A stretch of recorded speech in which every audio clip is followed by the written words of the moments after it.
All right. Thank you very much for joining us today. My name is Taufik Oladipo. I'm the policy manager here at the National Wildlife Federation.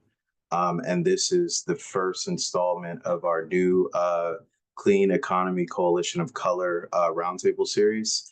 And today's topic is defending environmental justice in the time of deregulation and rollbacks. We have a great set of panelists here today that are going to talk you through the community implications, legal implications, and policy implications of the rolling back of environmental justice protections. And without further ado, I'm going to pass it to my colleague Nishant to introduce our panelists. Hey everyone, I'm Nishant. I'm the Community Partnership Specialist here at the National Wildlife Federation. And I'm going to present some of the speakers. Thank you everyone for joining and for coming in with your expertise. First, on the policy side, we have David Wheaton, who's with the Legal Defense Fund. And then we have our environmental justice advocates from frontline communities, Mike Payan, who is with the Sussex Health and Environmental Network. And then we have Quenton King, who is with Appalachian Voices. And lastly, on our environmental law side, we have Veronica Eady, who is a policy consultant and environmental lawyer. So thank you for joining us. I'm going to pass it over to David to share some of his policy expertise to start. Yeah, no, thank you so much. And thank you to the National Wildlife Federation for putting this on and doing this. I think it's really important. Hopefully everybody can hear me. It's been a very interesting start to say the least, from the administration since they've gotten in and what this new EPA looks like when it comes to environmental justice. And there's been tons and tons of policy implications, and I can't get to everything, but hopefully through the Q&A I can get to more. But I did want to highlight a few, and the one for us, at the LDF, we are, a racial justice organization. So one of the more troubling signs, policy implications that have happened since the Trump administration has gotten in, has been the announced plans to close the Office of Environmental Justice and External Office of Civil Rights at EPA. And so that would be placing about 168 civil servants on administrative leave. That's jobs are to, protect us and to enforce environmental justice and enforce civil rights laws within the environmental justice context. And so we know that the proposals to restrict the federal government's ability to enforce civil rights protections will unfortunately leave marginalized communities without crucial safeguards against the unequal effects of climate change and environmental hazards. So just to give you an example, not only has the Trump administration closed the Office of Environmental Justice, but one of the other things it's done is kind of ceased all consent decrees that were investigations that were also being handled by the DOJ Civil Rights Division that also enforced environmental justice protections as well. And so we know that that had a specific impact on, Black and brown communities. So just for example, in 2023, the DOJ Civil Rights Division, reached a settlement with the Alabama Department of Public Health after determining that health department discriminated against Black residents by mismanaging their sewage disposal program and denying a credible hookworm outbreak that was having a devastating effect on the Black residents in that area. So as part of the settlement agreement, Alabama has agreed to suspend enforcement of sanitation laws that could result in criminal charges against residents who could not afford septic systems that, again, disproportionately affected Black Alabamans. And the DOJ has also, required Alabama to conduct regular check-ins within the Department of Justice and within the Civil Rights Department. So we know that with the Trump administration now coming in and canceling some of these consent decrees, and kind of, taking away the Office of Environmental Justice, we know that some of this reporting probably is not happening, and that's really, really unfortunate. And then, one other really some of the things that we also know that are kind of coming down the pipeline right now is the EPA, just announced plans to reconsider, about 31 rules and policies that largely address climate change or aim to reduce pollution from, burning fossil fuels. And so, while there are no concrete details yet on what these announced regulations or rollbacks will be, we do know that possibly one of them is, the federal government will probably remove something called the Greenhouse Gas Reporting Program, and that is for any category of greenhouse gas sources that the EPA does not currently regulate, which will impede the EPA's ability to kind of monitor new sources of greenhouse gas. So we think that that program has also kind of gone away. But one of the things that we've tried to look at, even so, because a lot of the environmental justice staff is no longer at EPA, we're trying to figure out what the department is going to do next. And so we've actually really been looking to at Project 2025 and seeing what they have been doing. So we also know that in Project 2025, a key thing was PFAS, which are a group of manufactured chemicals that have been in the industry and consumer products, since the 1940s, and have, recent scientific, research suggests that the exposure to certain PFAS can lead to adverse health outcomes, including high blood pressure in pregnant women, and also other developmental effects and delays in children. And so, unfortunately, we do know that PFAS and water systems serving Black communities are actually significantly more likely to be contaminated with PFAS. And we know that, part of Project 2025, something that we think that is coming down the pipeline from the EPA is, going to be a rollback in their regulations on PFAS. So in 2024, if folks don't know, the EPA designated about 2 PFAS compounds as hazardous substances, and which significantly kind of expand the EPA's authority over new and existing cleanup sites. Project 2025, I think, shows that, the federal government may revisit. And so we think that the EPA also may revisit that as well. And then we also, know that, NEPA, there are going to be, possibly changes coming in from NEPA as well. And we know that the Council on Environmental Quality just released some regulations regarding NEPA. And so, we definitely know that there's going to be attack on that permitting process. We know that, it was already in line for legislators really want these projects to move as quickly as possible. And so we know that NEPA is one of the things that they are definitely going to be attacking. And, with NEPA comes cumulative impact and all sorts of things that we think the administration is going to be attacking. And so we're really, just trying to monitor what EPA is putting out.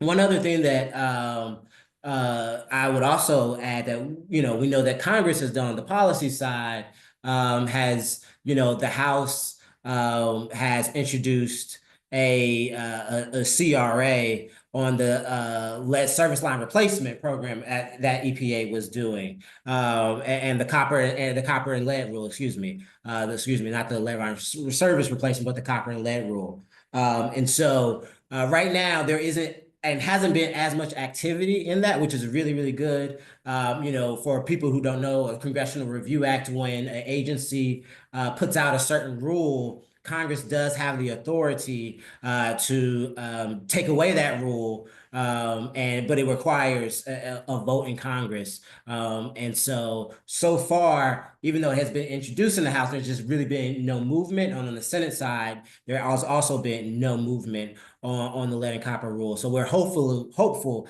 that will,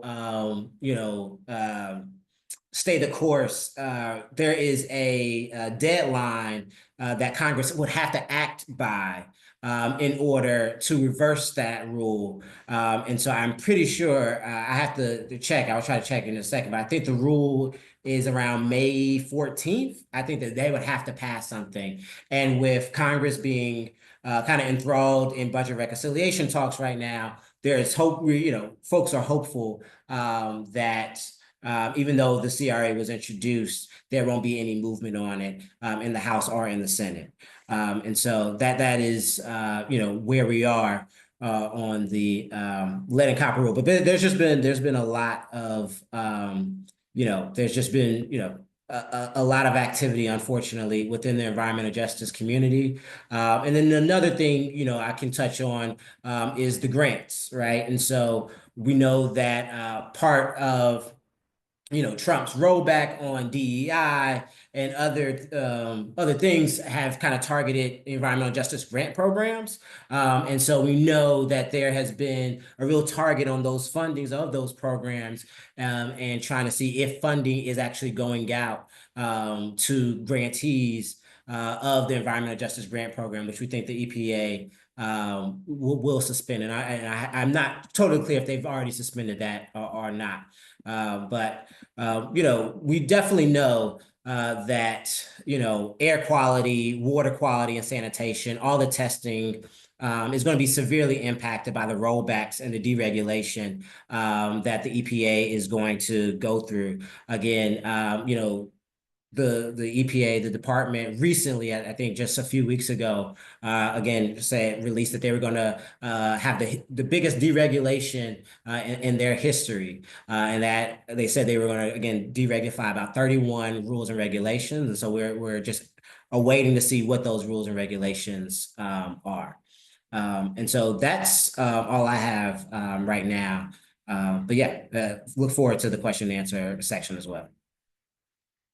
Thank you so much, David, and for laying the sort of groundwork on the policy front of the environmental justice outlook for this administration and this Congress. With that, I think it's a nice segue to go to Quenton King to talk through some of the things he's seen on the community front. And then after Quenton, we'll have Mike go. Thank you. Thank you. Hi, everyone. Quenton King with Appalachian Voices. Happy to be here. I am a government affairs specialist with App Voices. I live in Charleston, West Virginia, which is the capital. And App Voices works in several states in Central Appalachia.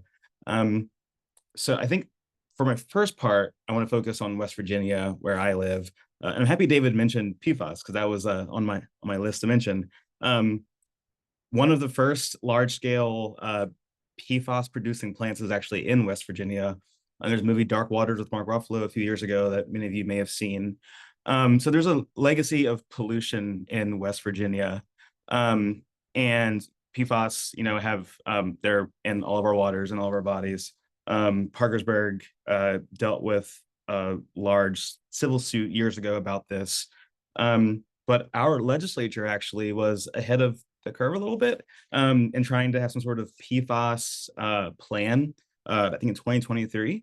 But as part of that, they required doing a lot of outreach and studies to see where PFAS really was in the state, or where it was worse in the state, I should say. And actually, one of the EJ grants that was given out in, I think, 2023 or 2024 was to a nonprofit in West Virginia to help the state do its PFAS protection plan. And so that was, going to be really good work over the next few years. Unfortunately, that was one of the grants that has been affected by this pause. And that was, a state and nonprofit-led effort. So some people think often West Virginia, not being environmentally friendly, so to speak, but they, our state recognized that PFAS is a problem to be addressed. And they went and applied for money to try and fix it. And now that money has, it's on ice. This is one of the problems we're facing in West Virginia. And I think there's one more rule I want to touch on before I start talking more about the grants that other grants we've seen paused. But there's also the coal plant rules that were finalized last year that were going to require much more rigorous enforcement of environmental rules on coal plants. That was wastewater, that was coal ash ponds, and mercury and other toxins in the air. Coal ash is a big problem in West Virginia and in Appalachia. There was actually a giant spill back in Tennessee about a decade ago, over a decade ago, that affected many people, and also the workers who were trying to clean up this coal ash spill. Many of them ended up getting cancer and getting sick. I used to be a reporter before I worked with Appalachian Voices, and one of my favorite stories, I went to a coal plant community in West Virginia, and I saw an ash pond up close. And actually, this person who invited me to their home told me that the coal plant was trying to buy out their home so they could extend the ash pond. So that's that again, another just EJ concern that is at risk of being rolled back now.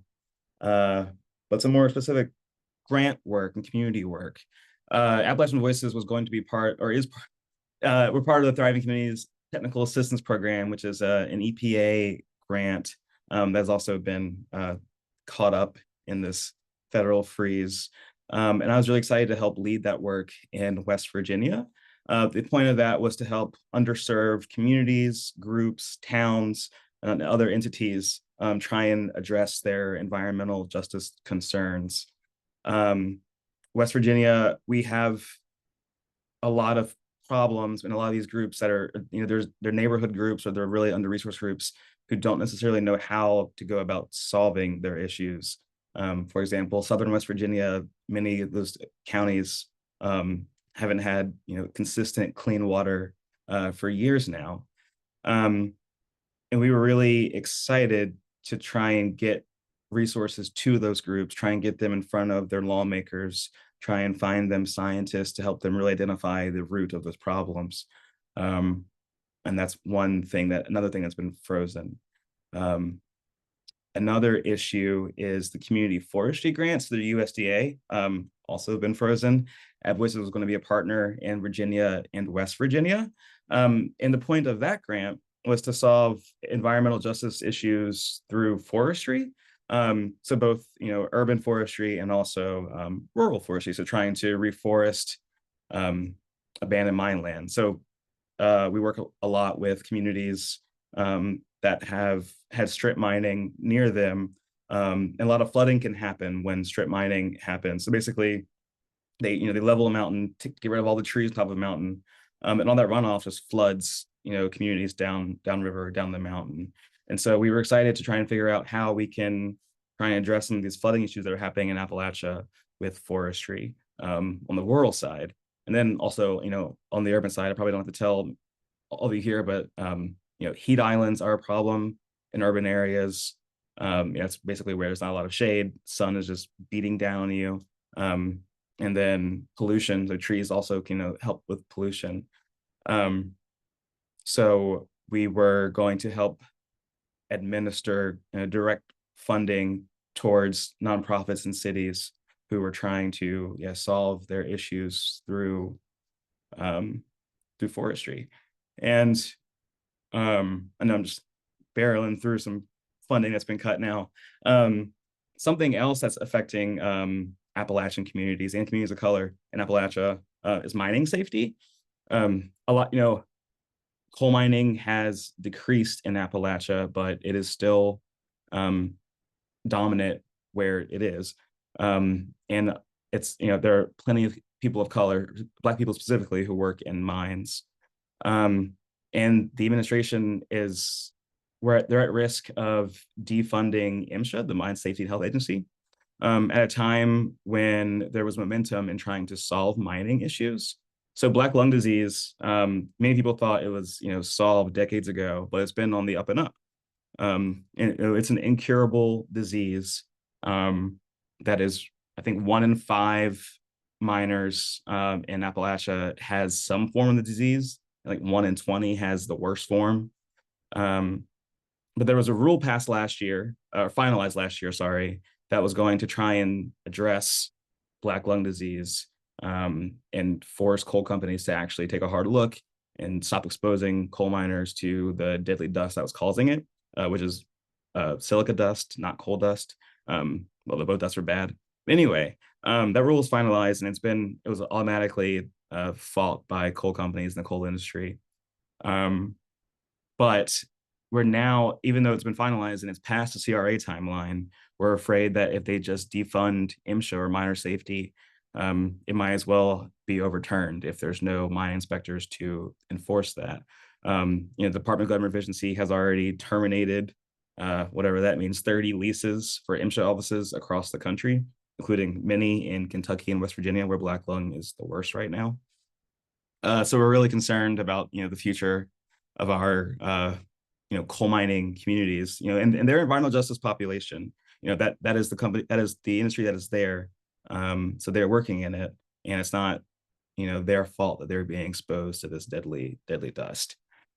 I think I ran through a little too quickly, so I will pause and let Mike go, but I'm happy to talk more on the Q&A. Jump in here. My name is Michael Payan. I work with Sussex Health and Environmental Network, Director of Operations. We operate on the Delmarva Peninsula, work on a lot of environmental justice issues that are related to industrial animal agriculture. So, raising animals, processing of animals in communities next to neighbors where they live, where they work, where they pray, where they play. We work primarily with a lot of fenceline neighbors and workers. Many of these facilities are sited. You have fans that are putting out, air that's coming from the insides of these barns that are 150 foot away from somebody's home. You have a lot of issues with air pollution, a lot of issues with water pollution from the waste that comes from these facilities. You have a lot of animals in one place, a lot of waste spread on fields nearby, with a lot of folks that are drinking from well water. You have many communities where folks aren't able to get a clean glass of water out of their taps. I grew up on the fence line. I grew up in Pennsylvania in a rural community, like many of the communities that we work with. We had bought out in the country to, live a rural lifestyle that we did not think included, industrial animal production.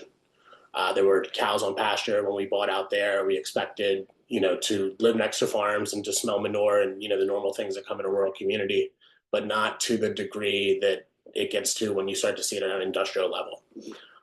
The community across the street the farm across the street was sold into industrial animal agriculture. And the cattle that were on pasture, and, my childhood, where I remembered feeding, carrots to a fence to these animals, it really turned on its head.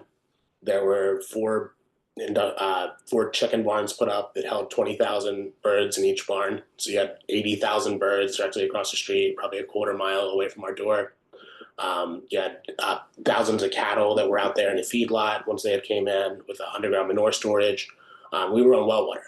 So when you would have any issues across the street, once they had a mass mortality where the 80,000 birds were, they had 20,000 birds die. We're storing them outside uncovered. We're cleaning the barns out with massive, major chemicals to clean out whatever was in there that killed so many of the birds. That's running underground, and we believe it impacted our well water. I'm coming out of the bathtub on multiple occasions with just red hand-sized blisters all over my body. Tightness in the chest at 8 years old. When I talk about the air quality, there was a bush between my house and these barns, and you could hit it, and dust would fly out of it. And that's not normal. You go outside and you hit a bush in your front yard, dust isn't going to fly out of it in clouds. I mean, this is, and you're breathing that in on a regular basis. And, we're pretty sure it has waste in those particles, right, that comes out of these barns and these fans. So, and I don't tell this to, just talk about my childhood, but that's the story of many communities across the US that are living in rural areas. So that's a lot of the communities that we work with. One of the things that's really important in these communities is having data to validate concerns. Oftentimes when you're going to advocate for policy, whether that's on a local level, state level, you need to be able to validate the concerns that you're talking about as it relates to health. We do a lot of science with community members on the front lines of these facilities so that they can further understand the air quality, further understand how their water quality is being impacted, bring that to policymakers so they can make changes. With the funding cuts that have happened recently, it's been pretty devastating. We've seen 90% of the funding that our organization had go away, and that's funding that was used to help the same communities that I'm discussing that are experiencing these issues. The CECC program, which you heard Quenton talk about, that's a a program that was helping these communities get access to funds that would help them address these EJ issues that they were experiencing in their communities, right? Help them to conduct community science so they can validate those concerns and move policy.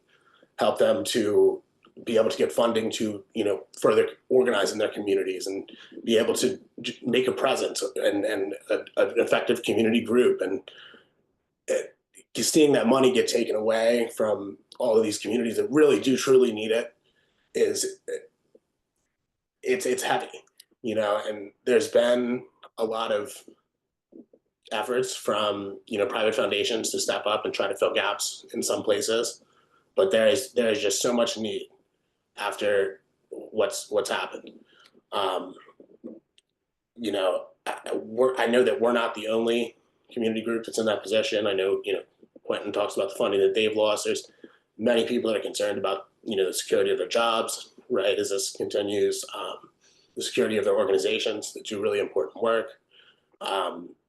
Science we're seeing cut off in different agencies, not just, nonprofits, but also, industries that do, or the agencies that are doing work on science and public health, which is so important as for the issues that these communities are dealing with. I'm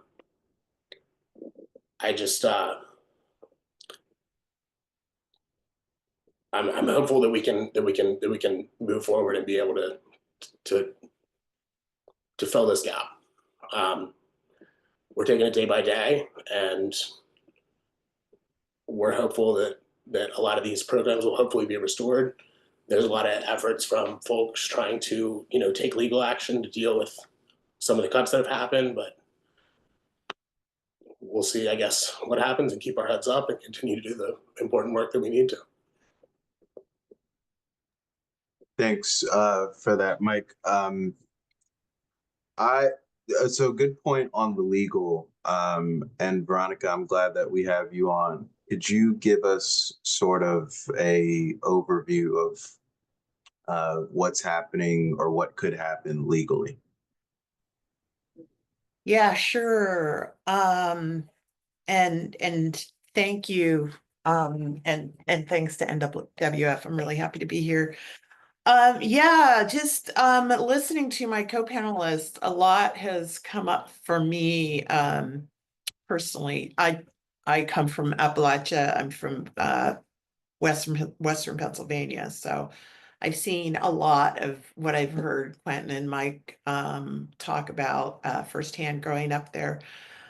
So I have a couple of things that I want to say. One is that, doing consulting work leading up to the election, after the election, I was working with a group in Vallejo, California, and I'm here in Oakland, in West Oakland to be specific, and where I live. And I was working with a group called All Positives Possible, and helping them with a Title VI complaint that they had filed against the California Air Resources Board here in California, regarding a program that CARB was running. And it was January 20th that we had our meeting, which is an inauguration day for those of you who don't remember.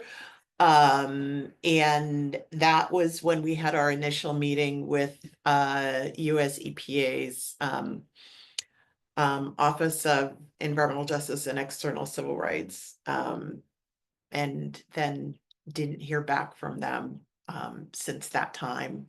And I'm sure there are people all over the country who had Title VI complaints that were suddenly disrupted for possibly for good with the closure of all of the EPA's offices. But I did want to talk for a minute about, I'm doing consulting work right now, but before that I was in philanthropy, and I was at an organization here in California called Resources Legacy Fund.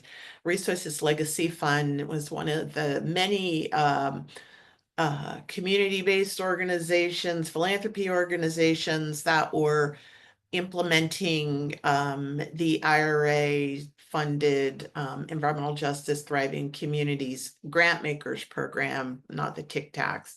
So spent a lot of time putting that program together, and then in the fall, a lot of meetings trying to think about what might happen, anticipate what might happen if Donald Trump was reelected.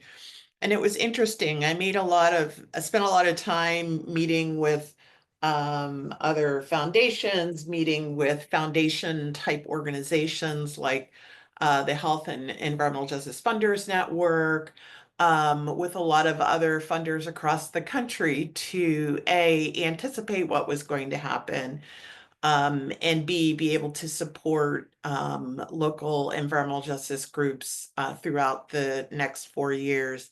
And it was interesting because some of the lawyers that I met with, volunteer lawyers, many of them who came out of government, like Lawyers for Good Government, like the Environmental Protection Network, which is former EPA employees. And it was interesting because the things that they talked about were things like, oh, the IRA money is safe. It looks like your contractor has signed the contract with EPA. So that money is secure. In California state government, we use the words it's encumbered. So it can't be clawed back.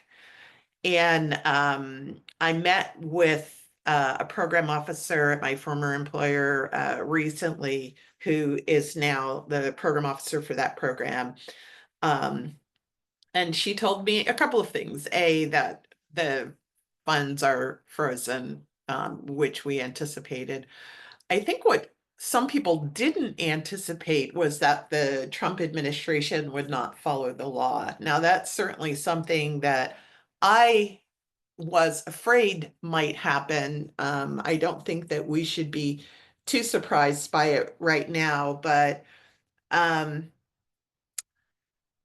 one thing that was surprising to me, and Resources Legacy Fund was one of 5 or 6 partners, and so its footprint for doing that grant making program was California, north of Los Angeles, basically, and then Hawaii and the Pacific Islands. And out of that footprint that RLF is covering, when I met with her 2 weeks ago, only 24 organizations had applied for funding. And one reason that there were only 24 organizations in that huge footprint, and populous footprint, is that a lot of groups are afraid. They're trying to keep a low profile. They don't want to come onto the radar of the Trump administration. You know, I'm on the board of another organization called Ceres, and Ceres is a climate organization. And in a report that came out of the House Judiciary Committee in 2024, they were called part of a climate cartel. Ceres, being in a climate cartel, is expecting to be sued at some point once the Trump administration gets tired of, running amok with diversity, equity, and inclusion work and other equity work. They will be going after climate organizations, and they have gone after some organizations already. So, Ceres is in a situation where it's raising money in order to be able to defend itself at some point in court because it's expecting that.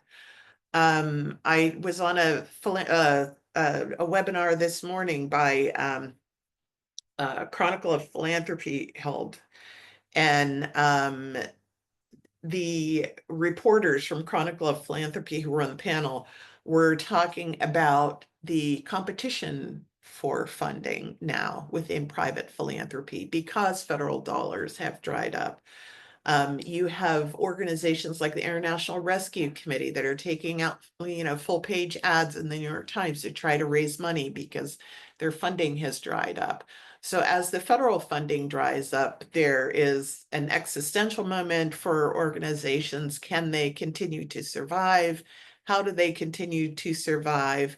And then there is an increased competition for philanthropic dollars and private donor dollars when philanthropies have been basically silent since January, and a lot of organizations don't know what to expect out of them. I also have some concerns about state government and I used to work for several years at the California Air Resources Board, also worked here in California. We have local air districts that do air quality and climate work. And so I worked at the Bay Area Air District. All of those organizations receive federal funding. So when the Trump administration is finished, with IRA, with IIJA and all of the other funds, is there going to be a shrinking of funding that are going to state and local regulatory agencies? That's something that we don't know the answer to yet. And then finally, if I just a moment, because I remember what it was like transitioning from the Clinton administration to the Bush administration. And as you all know, the Clinton administration, while not perfect, it for the first time did a lot of good to build the environmental justice movement, including the, creating the National Environmental Justice Advisory Council, or the NEJAC, including, the executive order on environmental justice, the first one, that 12898 that Trump rescinded. We expected that to get rescinded by the Bush administration, and it didn't happen, fortunately. But all of that effort that came out of the Clinton administration led to states doing state environmental justice policies. And I was fortunate to be able to work on that in Massachusetts when I was living in Boston, and was the principal author of the environmental justice policy there. There was a lot that happened. Also, a lot of money came out of the Clinton administration that led to law schools like Stanford doing environmental justice clinics. A lot of people were really worried about what was going to happen when we went into the Bush administration. And my thinking going into the Bush administration was that it was going to be time for us to turn, every movement has a season. And, my thinking was, coming out of the Clinton administration, it was time for us as activists to take on the mantle, and that we could no longer rely on government. I think that, a lot of that is going to happen now, but what's different, a lot is different now. We have an administration that's very mercurial. We have an administration that doesn't follow the law. We have an administration that wants to attack judges.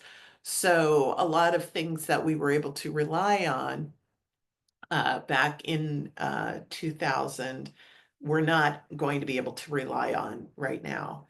And so I will just close my remarks by saying, recently, a few weeks ago, I was at a retirement party of somebody at CARB.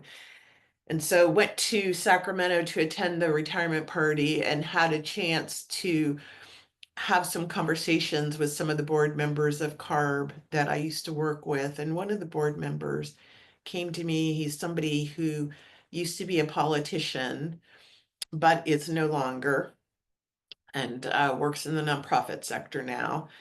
And he seemed kind of excited, and he said to me, you know, Veronica, with everything being torn down and eviscerated by the Trump administration, maybe we should think that it's okay that this is happening because this wasn't working.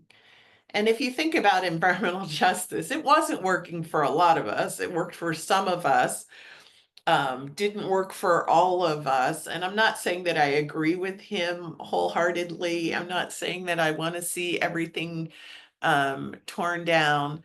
But what he did get me thinking about, and where I think we are going to have to go as a movement, is to think about, okay, what comes next? And while we do have, you know, and I'm really grateful for the people who are fighting in court, and the other people, you know, just today there was a demonstration at the EPA Region 9 office in San Francisco. I don't know if it was a national thing, but some EJ groups set up a protest there to protest what's happening to the EPA. And in addition to, besides those things, it's going to be important for us to begin to think, just like Project 2025 didn't happen overnight. There was somebody who was working on that for years. What are we going to be working on? And what do we want to see in the next 4 years? The other thing I want to see is some real leadership emerge out of the Democratic Party and embracing real resistance, which calls for maybe some models, that some things that we've never done before. And what does that look like? So I'll stop there. I look forward to questions and further conversation. Thanks, Veronica. That was great. Thank you very much. So we want to open it up for a few discussion questions. Folks who are watching at home, feel free to drop some questions in the Q&A section of Zoom, and we'll get those over to the panelists. I'll start since I'm on the call and have the pleasure of asking all of you to join as panelists. So I want to touch on what you finished with, Veronica. For everyone on the call, right, we've talked about the things that have come with this administration, that have come with this Congress. To Veronica's point, some of these issues that have existed even before we got to this point here. What I want to ask is, so where do our efforts go now? What should we proactively be doing? What can we do in moments like this? Let's start there as a discussion, and then I'll open it up to further questions. So whoever wants to take that question first, feel free.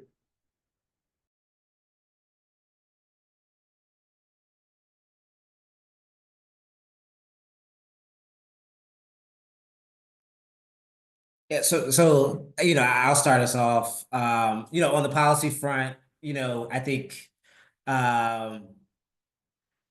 you know, it is going to ensure that you let your representatives know that environmental justice is something that you care about. I think one of the things, like Veronica was saying, wanting to see something from the Democratic Party, I think, you know, we have to ensure that they know where their values lie and where their voters are, and making sure and ensuring that they're hearing from their constituents about these rollbacks, the funding rollbacks that Mike and Quenton were talking about, and ensuring that from Appalachia to urban communities, these representatives are, you know, being told about what is happening to organizations and what is happening to communities that they live in. And so that's one thing. And I know people, they say that all the time, right? You know, but, you know, sometimes that really does help. And you know, it is really unfortunate, like Veronica said. I think, you know, with the rollbacks of Title VI, it would have been, okay, you know, do Title VI and these types of regulations, but with there being no Office of Civil Rights, right, there's nobody there really to even see some of these Title VI claims, these civil rights claims, and so it is unfortunate that sometimes we've gotten like real kneecapped. But I think one of the things that we can really do is, again, make sure our voices are heard, and ensuring that representatives know that environmental justice is something that means something to you. I think is one thing that we can do. Yeah, and make it relevant. Like all these these things can sound like, me saying wastewater, I realize, does not make sense all the time. We're talking about how coal ash impacts people, or even lead and copper rule might sound just not connect with people, but just explain the tangible impacts. Like, not doing this will lead to worse water, worse food, worse like air. I think we've been having the most success in recent weeks just being as specific as possible. Yeah.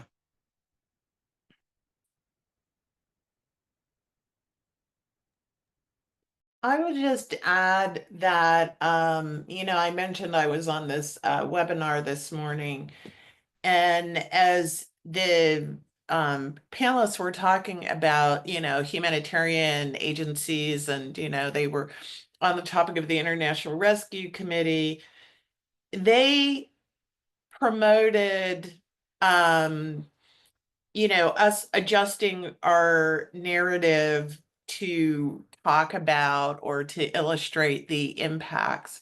So, Quenton, as you're talking about, changing from, the jargon that we all use, I think it might also be helpful for us to, make sure that, we're putting community members out front, making sure that people understand.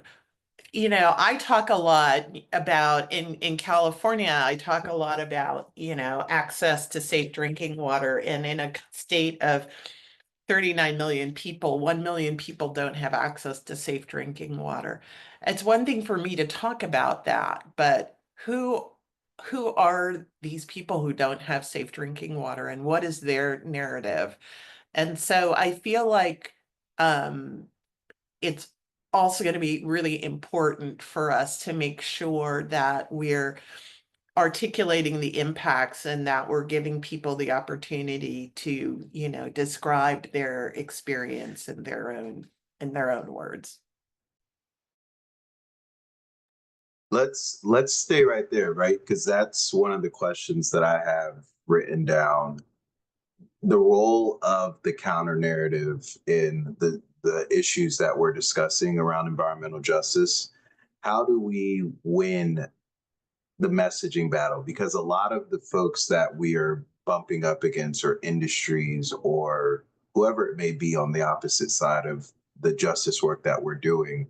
They have a firm message, and that message is a lot of the time, well, we actually don't care about the people in communities, or if we're building sort of chemical plants next to neighborhoods, we don't actually care about the health of these communities. So how do we message better? Two, how do we win the messaging and narrative battle, especially in a space like this that there's a lot of noise and hard to like focus on one aspect of this?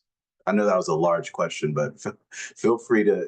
The gist of it is, how do we win the messaging battle in a time where there's so many things that we need to message on to fight injustice, but particularly on environmental justice? How do we win the messaging battle?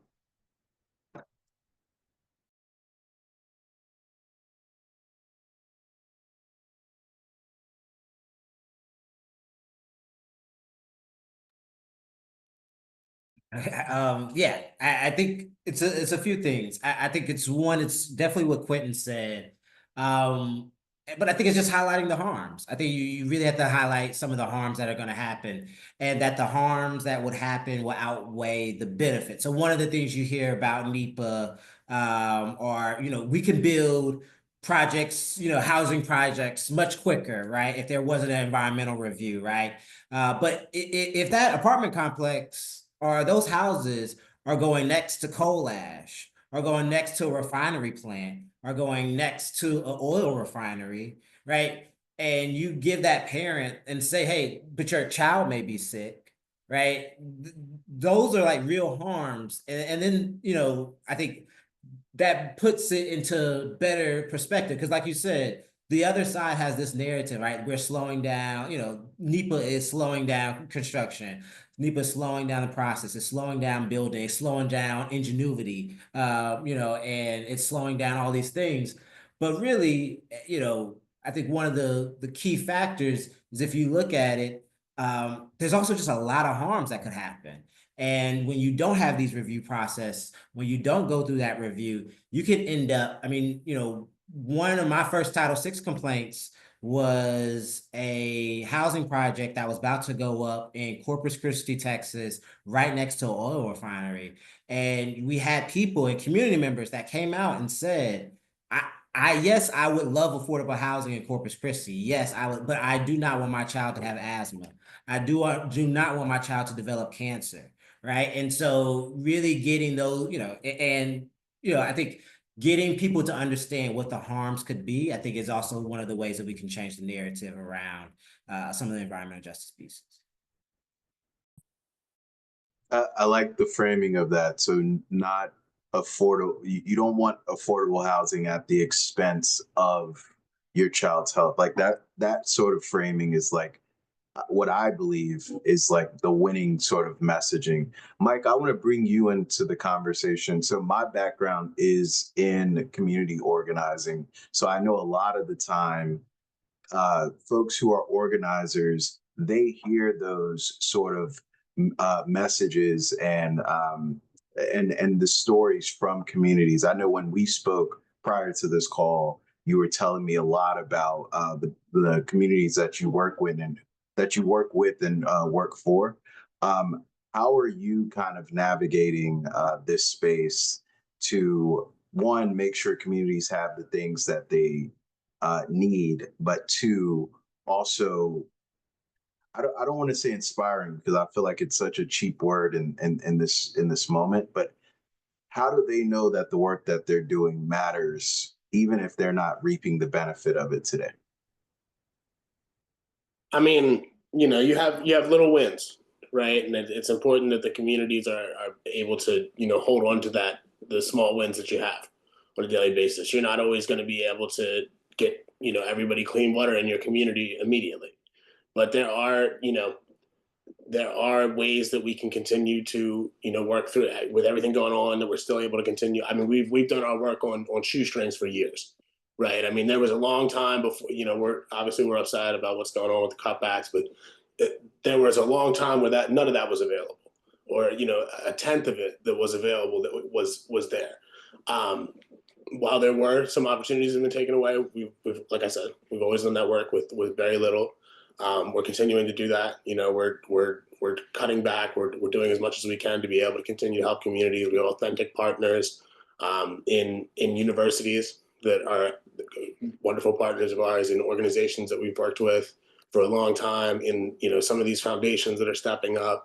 So it's not a hopeless situation. I think if you're out there doing authentic work, people are out there to support you and to help support your communities, right? Because that's super important. One of the things that's going on now, we have a small grants to be able to help folks put in reverse osmosis water systems that have been struggling, where they can't get clean water out of their taps for years.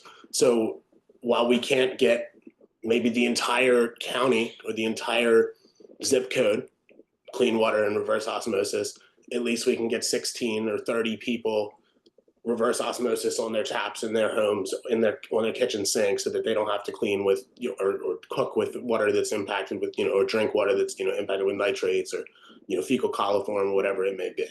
So it's important to take the little wins. It's important to, lean on partnerships so that we can continue to do the important work we're doing. And that's my piece on it.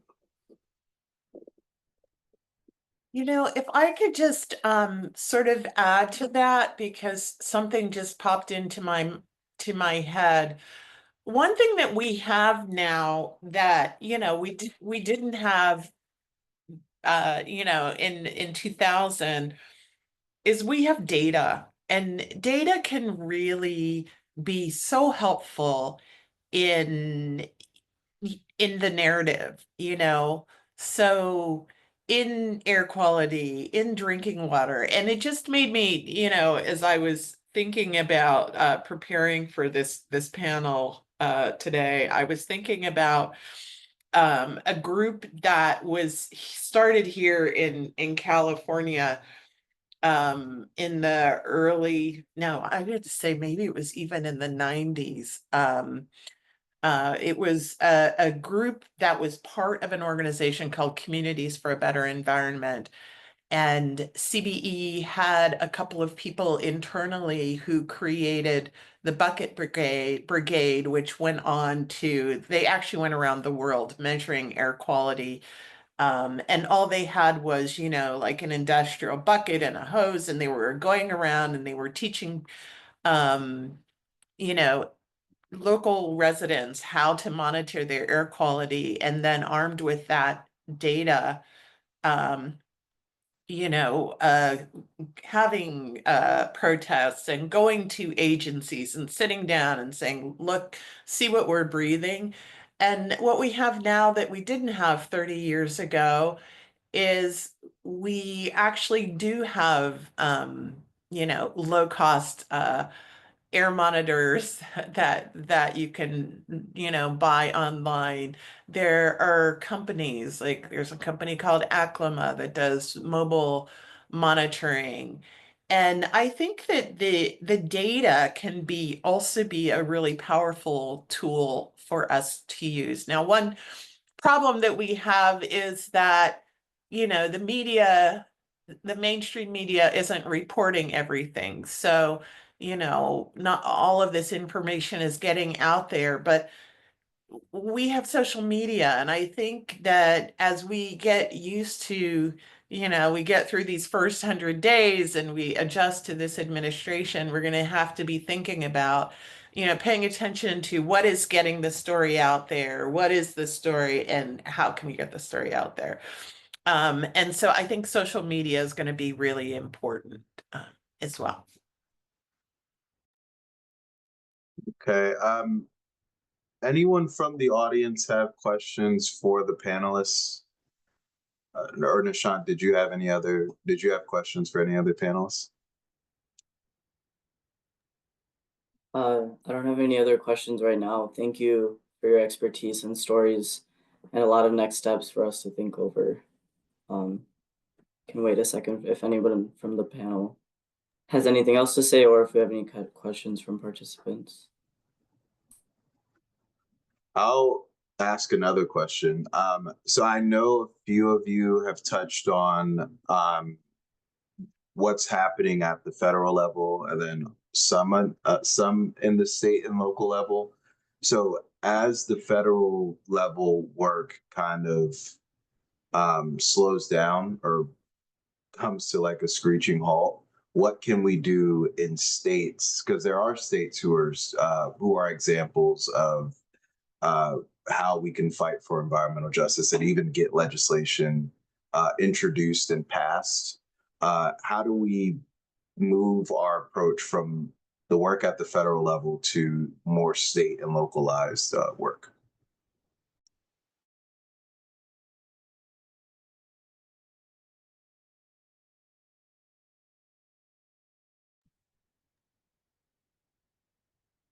And I think there's a lot that we can do, and I'm interested to hear Veronica's take as well. I think one of the things that comes to mind for me is getting, if you have a more democratic attorney general, to get your, try to get your Democratic Attorney General to form a Office of Environmental Justice, right? We've seen that in certain states. Most states around this country have, civil rights enshrined within their state constitution. And so they can still enforce state laws and, state civil rights laws. I also think that, this is, again, a time where we should be focusing, a lot of our efforts on, state advocacy of ensuring that they're still protecting environmental justice. So not only just at the AG's office, but also enshrining new laws that protect. So, where that's cumulative impact. There is a bill in Maryland right now that would give more water quality funding to Black communities without using that type of verbiage, but would give more funding to marginalized communities. So really fighting for these state and local legislation pieces that can really have an impact on our local communities. And then, one other thing, so not only that water quality funding, but there's also certain bills that are looking at disparate impact and expanding disparate impact into the environmental justice regulatory framework within their own state. And so there are states like New Jersey who are looking at things like that, and other states as well. So these are some of the things that we can do on the state and local level that can still have a huge impact. Like Mike was saying, I mean, these small wins can build up. And so I think there's still advocacy that can be done at the state and local level to protect environmental justice. Yeah, I think those are really great points, David. And one example of an environmental justice unit is at the California Attorney General's office. And they've done some really great work even before Trump was elected. For example, working with local communities around land use planning, where warehouses are going in and guiding them through processes, using California Environmental Quality Act and things like that. One thing that the governor's office in California did after the election, but before the inauguration, at least, was that they brought together philanthropic organizations to try to raise money, and the legislature actually appropriated money, but to raise money to protect immigration rights, climate, and reproductive rights. And I think that, legislatures providing funding to go hand in hand with the attorneys general is going to be really important. Let's see, I think a lot of people from a policy perspective are already thinking, and again, being in California is an example. A lot of folks are turning to, state politics to, protect their rights over the course of the next 4 years. And so I think it's going to be really important to do that. I think it's going to be really important to assist states that, or assist groups in states that are not as progressive. What can we do to support, whether it's, fundraising and, putting the work on the radar of philanthropy so that there's money to support organizations in those states. I think that those things are going to be really critically important. And the other thing that I wanted to mention, because I'm hearing so many really great ideas, is we need places where we're collecting all of these resources, whether it's, examples of what's happening in other places, other states, other communities. How do you access certain resources? There's a group out here called the California Black Freedom Fund. and they created within their organization an effort. It's called Lead for Racial Justice, and they're basically doing education with local groups and local residents about how to stay out of the basically and Lead for Racial Justice and the work of the California Black Freedom Fund came out of the Harvard and University of North Carolina cases and the Fearless Fund case. So these affirmative action cases in 2023 and 2024.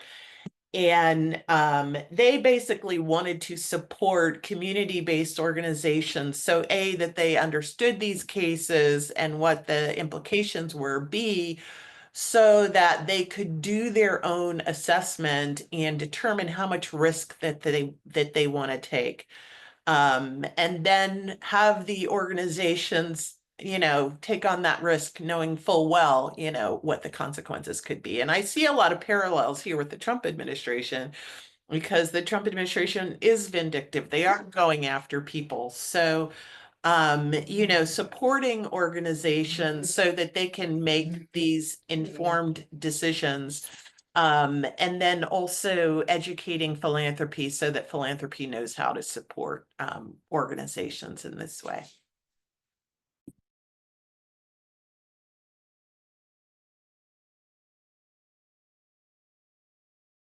So I will take any help you have, Veronica. I am jealous of states that are more environmentally progressive than West Virginia. Our new governor was our former attorney general for, I think, 12 years. And he sued the EPA and the Biden Obama administration a lot. And I don't expect him to be an ally on many of the issues that I care about when it comes to the environment. But I think about a thing that's happening right now that I work on in my personal life, not for Voices. Data centers are now the hot thing that West Virginia wants, which is brand new for us. But I know Virginia has been dealing with that for years. Other states have. So yeah, it's been helpful to be a part of networks that have been engaged in these battles for a while, because I can take those ideas and advice and tell it, and share it with my partners in West Virginia, who are now for the first time saying, what do we do with these data centers that are going to take 1 million gallons of water a day? So yeah, really excited. I'm happy to be a part of groups like this and networks like this that are sharing learnings.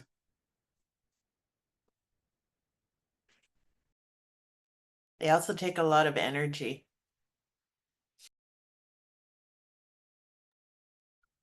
I'm gonna open it up one more time for our guests on the roundtable to see if they have any questions for panelists, and if not, panelists, if you want to give any sort of closing remarks, I'll leave the space for you to do that.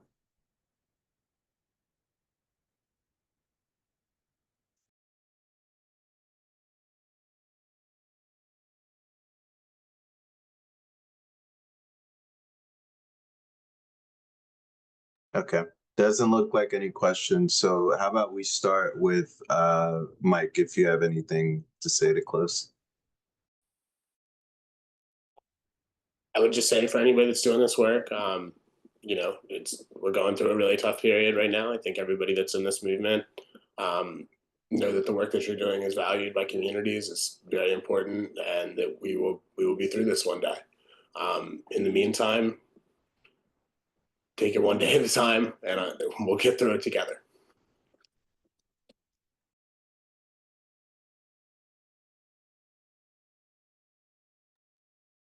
Quenton, if you have anything to say to close.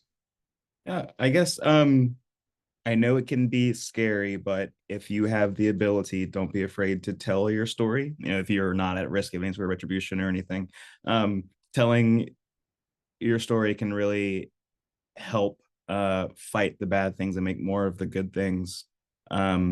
So if a journalist reaches out, maybe call them, but or maybe call them back or answer the phone. I know, working as formerly a reporter, I knew so many people who had really impactful stories who were just afraid to tell it. And I, obviously didn't write about it, but I was like, man, that would have maybe changed something or changed mine if they'd be willing to share. And I totally respect that they weren't willing to share. But right now, I think we're in a time, if you're able, try and talk about what you're seeing or what you're experiencing. Absolutely. Veronica.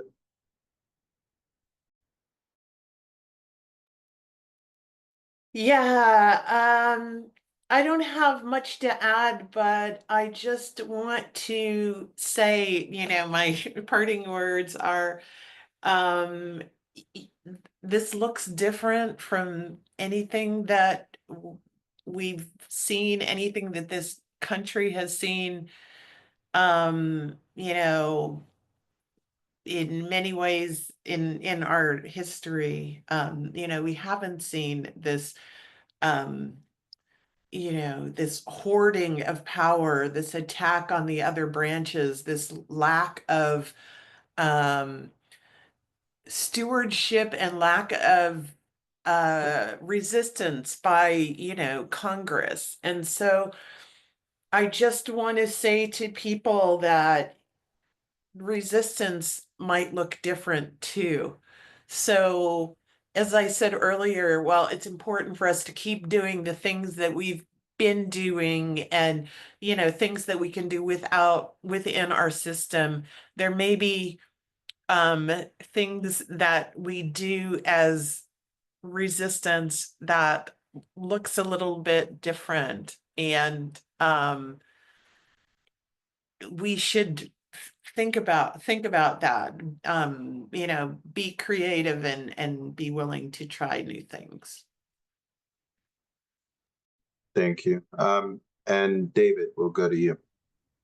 Yeah, I mean, everybody else, I ditto what everybody else says, but also just that, there are organizations still that are striving to defend the health and safety of this planet and each of its, all the citizens, by, protecting and expanding Black communities and all communities access to safe, clean air, clean water, and, and so I think there's still organizations out there that are doing great work. And that, we have to continue to keep pushing and keep fighting. But, there are still going to be tons of local and state wins over these next 4 years. And we have to keep accumulating all these small wins. I agree. Yeah, I want to thank you all for taking the time out of your evening to join. Great remarks, great panel. I have a lot of takeaways, and I know that we're going to distill some of the information that was said on this roundtable. So I will be in touch with you all. For those of you who tuned in, we will have a recording of the roundtable to share out with you. We have your email. So thanks again to the panelists. Thanks again for everyone who tuned in. And that is the close of our roundtable. Thank you. Thank you all. Thank you. Thanks, everyone. Thanks for having me. Bye, y'all.